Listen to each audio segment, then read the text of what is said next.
خدای څنګه موندلی شو؟ کېدای شي د دې پوښتنې په اورېدو مو ذهن ته دا خبره در لوېدلې وي چې ګواکې ما خدای موندلی، او یا به فکر کوئ چې د خدای موندل به ستونزمن وي. خو دا قضاوت په تاسو پورې اړه لري چې د دې لیکنې او د دې غږ له لوستلو او اورېدو وروسته به پرېکړه وکړئ. د ټولو عقیده دا ده چې خدای منو، شک او شبهه پکې نه لرو، ځکه هغه ذات شته او په هر شي حاکم دی. یعنی تر ټولو مهمه خبره دا ده چې موږ خدای منلی، نو ځکه خدای موندلی هم شو او ممکن پیدا کولی هم ستونزمن نه وي. اکثره خلک فکر کوي چې خدای په اسمان کې دی. کله چې له خدایه څوک څه غواړي اسمان ته یې سترګې وي او لاسونه به یې هم د همدې لپاره پرانستی وي چې که ګوندې خدای غوښتنه ومني او لپه یې ورډکه کړي. خدا کار موږ په بېشورۍ کوو، یا موږ عادت ګرځېدلی چې لاسونه مو باید هغه ته خلاص وي او سترګې مو هم باید د اسمان په لوري وي، ځکه د خدای په حضورولو باندې فکر کوو چې خدای قدرت دی، عظیم دی او لوی دی، یعنی زموږ له پاسه دی. خو د ځینو بحثونو له مخې ارواح له خدای سره په اسمان کې لیدلي، ځکه فکر کوي چې خدای اسمان کې ده. خو ګورو چې پایله د قناعت وړ نه ده. ورځ تر بلې له کړاوونو سره مخامخېږو، او حتی ځینې خلک د خدای له دروازې ناهیلي شوي هم دي چې له همدې امله یې له هغه مخ اړولی، انسانان یې په خدایۍ منلي او یا یې د وخت او امکاناتو بندګي پیل کړې ده. چیرته چې موږ یو هلته خدای دی. دومره مهم یو چې خدای زموږ لپاره هر ځای حضور لري. ممکن تاسو ووایئ چې دا د هغه مهرباني ده، خو ما ځکه ځانونه مهم وښودل چې خدای نړۍ د انسانانو لپاره تسخیر کړی ده. د خدای او بنده مهموالی جلا بحث دی. کلیواله واوسو چې څنګه خدای پیدا کړو، پرې تکیه وکړو او حتی انډیوالي ورسره پخه کړو، نو څو لارې دي چې خدای ته پرې رسېدلی شو، یا که خدای مخامخ پیدا نه کړو خو له هغه سره په اړیکو لرلو به مطمئن شو.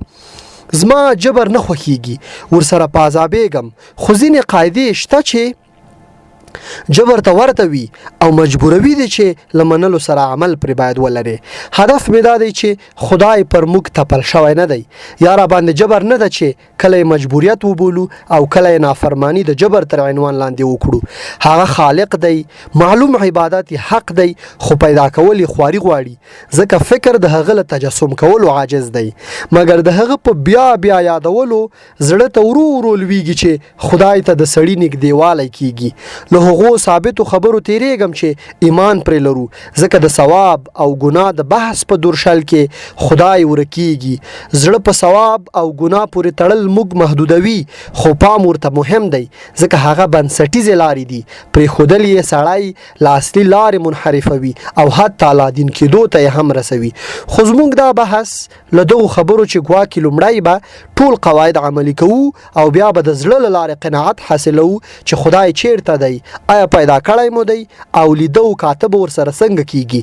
دې خبرو ته د جواب موندلو په موخه فکر او عمل کوو او بالاخره یوې پایلې ته رسیږو. خدای د زړونو مالک هم دی او زړه بیا د انسان د تمرکز مهمه برخه ده. هغه پوهیږي چې ستا په زړه څه تیریږي، یعنی څوک خدای نشي تیریستلی چې عادت غوندې عبادت ورته وکړي یا خپلو غوښتنو ته د رسیدلو لپاره هڅه وکړي چې خدای په لمونځ او نور عبادت وغولوي. مالک نه تیریستل کیږي، بلکې د کار کولو لپاره د سړي زړه کې ابلیس ځان غاړي تر څو د خدای او بنده اړیکه زیانمنه نه کړي. د خدای لپاره سکون او یوازیتوب ته پناه وړل، د طبیعت په غېږه کې مستی کول او د شبګیرو اوښ کې زړه نرموي، د خدای په مینه یې خړوبوي او دا اړیکه لا ټینګوي. کله کله د خدای په خلقت کې په ساعتونو ورکېدل د سړي د خدای د شتون او نږدېوالي احساس پیاوړی کوي. له هر شي سره چې تاسو فکر کوئ، د انسان د تعامل پر مهال خدای حضور احساسول یقین در پیدا کوي، عقل مو ډیروي او د منطق ځواک مو په پیاوړتیا راولي. نو ځکه ښه پرېکړه به کوئ او خوښي به هم درته رسیږي. ډاډ مو په علتونو مه ویشئ چې یو شی باید حتما ستاسو د پاملرنې سبب وګرځي، بلکې په خدای ایمان اساسي ډاډ دی. په همدې تمرکز وکړئ او وویاړئ چې د کائناتو له خالق سره مو انډیوالي ده. نو ورسره کښېنئ، جنجال مو ورسره راواخلئ، ګیلې هم ترې کولی شئ او غوښتنو ته خو مو انشاءالله خوشحالیږي. دا مرحله ځکه له باور ور اوړي چې کې تاسو د خدای لپاره په خلقت کې دومره غرق کېږئ چې ممکن کله ناقراره شئ او همغه ذات مو ځان ته وغواړي په چیغو ورته وژاړئ تر څو که سکون درکړل شي خو باور وکړئ دا ستاسو د ښه مقام ښکارندویه ده چې ورځ تر بلې به لا په ښه کېدو شئ